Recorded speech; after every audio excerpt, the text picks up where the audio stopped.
भगवान की कथा हो जाए और लोग कहें कब कथा हो गई, इसके माने विपत्ति आने वाली है। एक बार भगवान राम ने अपनी सभा में पूछा, बताओ विपत्ति कब आती है? एक लोग खड़े हो गए, कल महाराज अगर मालूम ही हो जाए विपत्ति आने वाली है तो हम लोग सावधान हो जाएं, तो काहे विपत्ति आ पाएगी? ज्यादा तो सब लोग यही कहते हैं कि विपत्ति बता करके नहीं आती।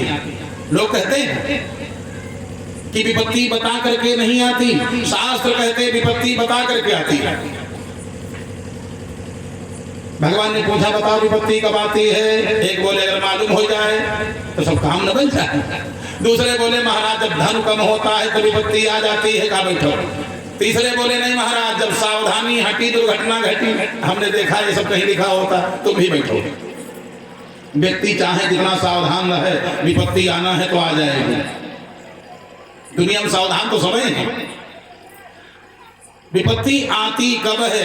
हनुमंत लाल जी खड़े हो गए हाथ जोड़ करके, महाराज अगर आपका आदेश हो तो हम बतावें कब विपत्ति आती, जो हमारे बुद्धि में है मैं बता दूं। भगवान ने कहा हमने सबसे पूछा बताओ अच्छा विपत्ति कब आती है? हनुमंत लाल जी खड़े हुए और बोले, कहा हनुमंत विपत्ति प्रभु सोई, जब तब सुमिरन भजन न होई।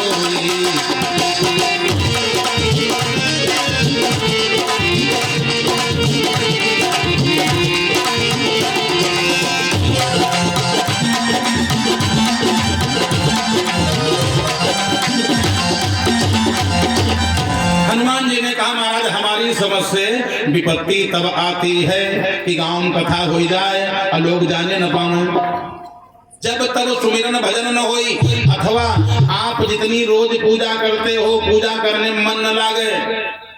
कान खोल करके सुन लो, जितनी रोज पूजा करते हो, हम कहते खाली धूप बत्ती लगाते हो, और जिस दिन तुम्हारा मन धूप बत्ती लगाने में न लगे समझ लो विपत्ति आने वाली है। तो अपने मन को समझाओ कि चलो आज हम ज्यादा पूजा करेंगे, जबरदस्ती मन को बैठाओ।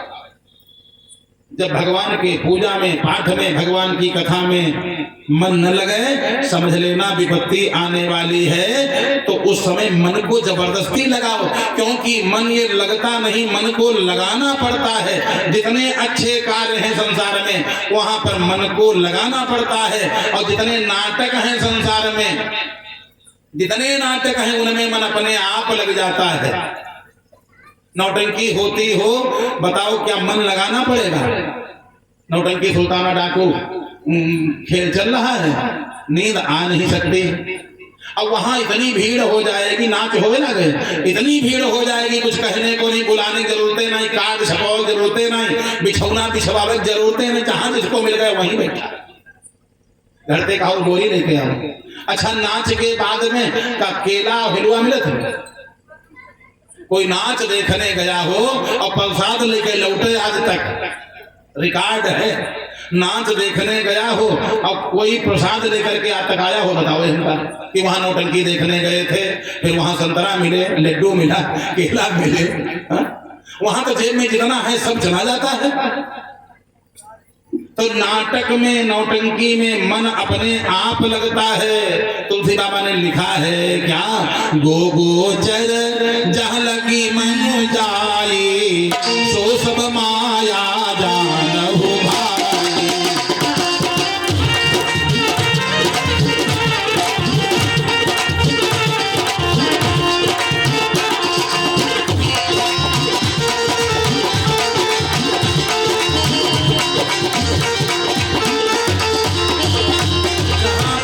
अपने आप लग जाए समझ लो माया है, अपने आप मन लग जाए समझ लो यहाँ पर माया है, और मन को लगाना पड़े तो समझ लेना यहाँ पर माया नहीं, जगत का ये काम नहीं, जगदीश का काम है।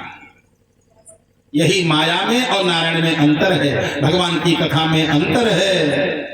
आज सती ने कहा महाराज कथा कब हुई गई?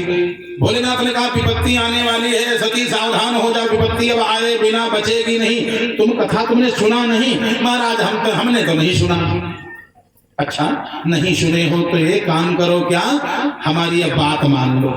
अच्छा जब समय खराब होता है तो गुरुजनों की बात अच्छी नहीं लगती। ब्रह्मा जी आवे समझाने, अरे कहीं इनके दूसरा काम नहीं, इनका बस समझाओ, जब देखो समझाओ करो। यानी बात समझ में नहीं आएगी। दिन जब खराब, भोलेनाथ ने कहा अच्छा हमने प्रणाम किया है और तुम ही प्रणाम कर लो। हमने प्रणाम किया, अब तुम भी प्रणाम कर लो। महाराज मैं तो प्रणाम नहीं करूंगी। क्यों? बिना जाने समझे किसी प्रणाम नहीं करना चाहिए। भोलेनाथ ने कहा नहीं, तो क्या हमने बिना जाने समझे प्रणाम किया है? हमने खूब जान समझ करके प्रणाम किया है। और जिसको पति प्रणाम कर ले पत्नी को, चाहिए पूछे जरूरत ना। सबसे बढ़िया बात, पति ने जब प्रणाम कर लिया तो पत्नी को चाहिए पूछने की जरूरत नहीं, बढ़िया पैर छू ले, कोई दोष नहीं। महाराज मैं तो नहीं छूऊंगी। कब छुओगी, कब प्रणाम करोगी? मैं परीक्षा लूंगी। भोलेनाथ ने कहा परीक्षा नारायण की नहीं ली जाती, सती संत की परीक्षा। परीक्षा यादवों ने लिया, किसकी? महात्माओं की। पूरा खानदान नष्ट हो गया, यदुवंश पूरा नष्ट हो गया। परीक्षा सती संत भगवंत इनकी परीक्षा नहीं लेना चाहिए।